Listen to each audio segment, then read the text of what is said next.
From News and Information 570 AM, this is the Stinchfield Report.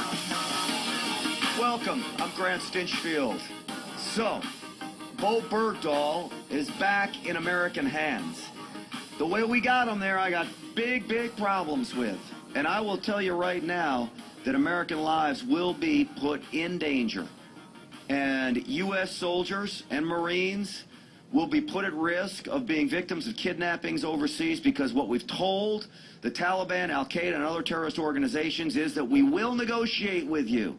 And you steal one of our guys, we'll trade you some prisoners for him. And in the end, that puts more military members in harm's way. Especially for a guy who, by all accounts, I have not heard one separate account that has said this guy was just kidnapped while on patrol. Every account said that Bowe Bergdahl was a deserter.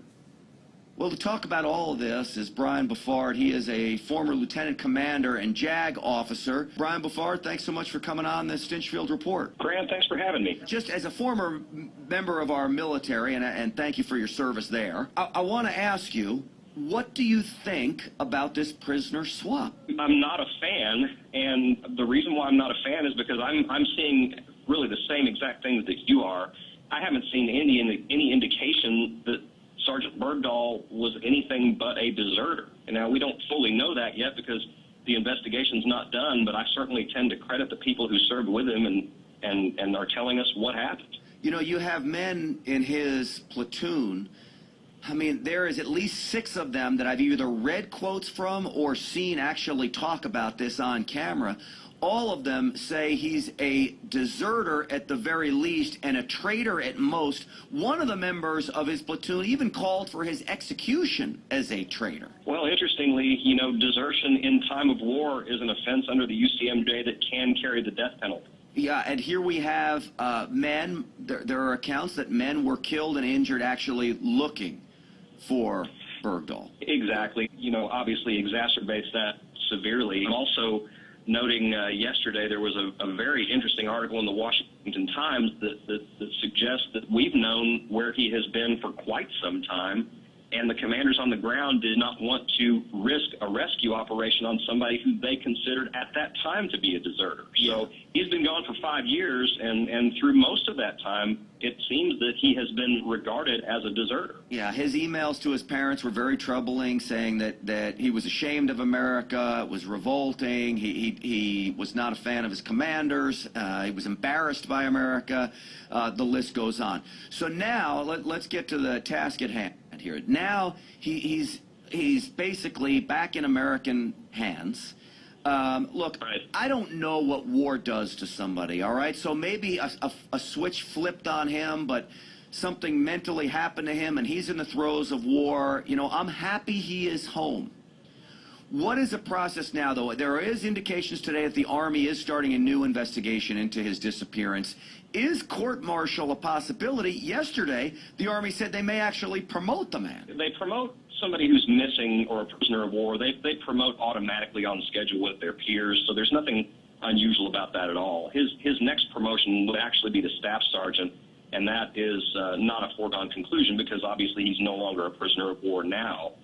In a way, it just underscores the incredible decision that sending Americans to war should not be entered into lightly. Yeah, well, it shouldn't be. I firmly actually believe this was a war that needed to be fought, and I'm so proud of our men and women over there that have done a tremendous job. I worry that President Obama is going to ruin everything with his plans here. Iwo Jima and Peleliu, they weren't flying planes into office buildings in New York City. They were waging war, and it was soldier against soldier. This is a different kind of war. I don't think it can be compared. It is, and even if you compare it to, say, the Viet Cong, I mean, even they were part of an organized force that, you know, weren't intentionally targeting civilians as terrorists have done. President Obama has said that we are seeking a negotiated peace with the Taliban, and if you assume, as I think is clear, that the Taliban are, in fact, terrorists, then it is our national policy that we negotiate with terrorists. We're planning to do exactly that. That we do not negotiate. Exactly. Our national policy is that we do not negotiate with terrorists.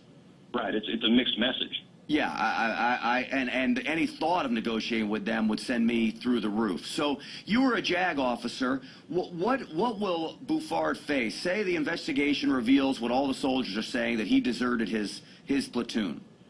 Do they court-martial? Do they cut him leniency since he's been in custody for so long? I honestly doubt that they would cut him leniency. I mean, we're in a very aggressive mode of prosecuting misconduct these days, maybe more than in the past.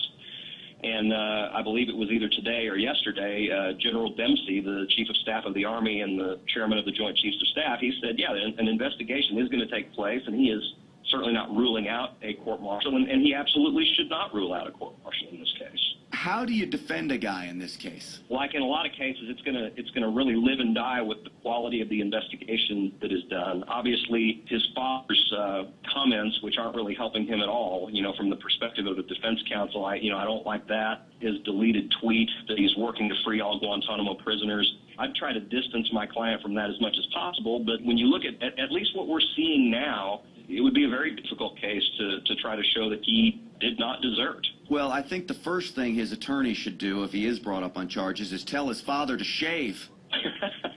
Shave and shut up. Shave and shut up. He looks like a Taliban member himself. Well, my understanding is he grew out his beard in solidarity with his son being gone, and I can't fault the man for that, but I certainly don't agree with a lot of what we're seeing of his personal views on the enemy. I mean, the fact is we are at war, and sympathy towards the enemy is to a large extent aiding the enemy, which is another offense against the UCMJ.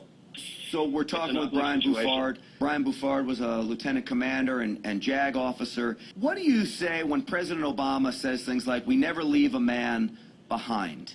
Is it different cases? Is this a case-by-case basis? I mean, if you have a deserter and you're going to put people in danger, is that different than if we have a flight officer who's shot down behind enemy lines? Oh, I think absolutely. I mean, if somebody casts away their arms, as it appears he did, and walked off with the intent of joining the Taliban, which it appears, again, that he did, to me, I think, and apparently, a lot of the commanders on the ground over these last 5 years also think that a situation like that is not worth risking other Americans' lives. So if I made that call, or if I was, called upon to make that call, I think I would probably view that very much the same way.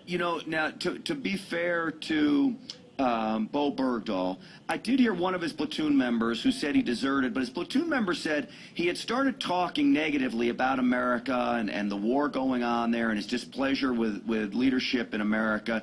But he said he probably left just to have an adventure. He wanted to go see Afghanistan without, being part of a patrol, and he was going on an adventure. He didn't think he was actually going to join the Taliban. So I don't know what the evidence leads to, but that's one of his platoon members did say that.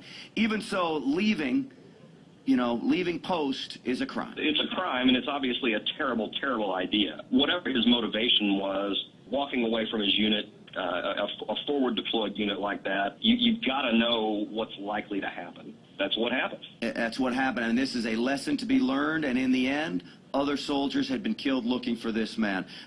Brian Bouffard, great insight. We appreciate you coming on the program this afternoon. Thanks very much, Grant. Anytime. You got it. It's always good to have somebody that served to give us a perspective about what some of the fellow military members are thinking in situations like this. I mean, one of my great regrets in life is that I did not serve in the military.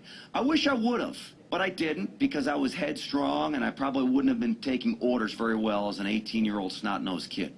But now looking back at it, I wish that I did. And I'll tell you, I think this is going to turn into one giant mess.